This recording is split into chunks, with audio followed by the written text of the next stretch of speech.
Le sujet de fond, c'est le matraquage fiscal sur les classes moyennes et les classes moyennes supérieures et le transfert de l'impôt sur les collectivités territoriales, avec des réveils douloureux pour les départements et les communes. Donc ce transfert s'ajoute au reste. Mais le reste, c'est en cumulé en 3 ans, c'est 68 milliards d'impôts supplémentaires, dont 58 sur les seuls foyers, les seuls ménages, pardon. Donc c'est vraiment ça la marque du budget. Sur les crédits de la défense.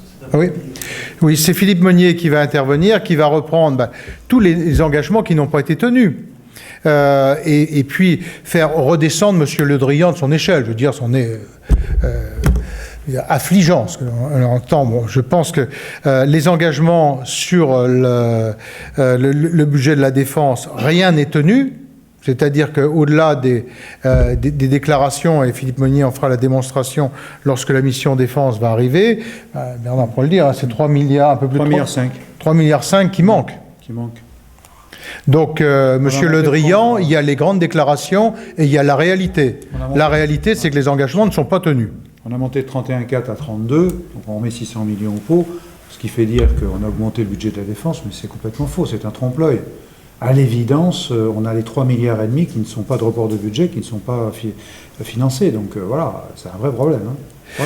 Même jeu de massacre sur les anciens combattants. Ce sera dénoncé par Philippe Vittel. Là aussi, Monsieur Le Drian, ça va mieux dans les paroles que dans les actes.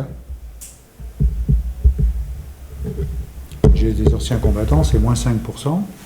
Et c'est surtout le gel de l'indice, hein, que nous, on avait en son temps, du temps du président Chirac ou de Sarkozy, qu'on avait dégelé pendant des années et des années et des années. Donc c'est pas un bon coup pour les anciens combattants. Hein. Mauvais budget.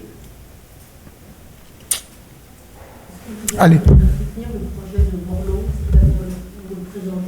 Non, c'est pas Borloo. Non, c'est le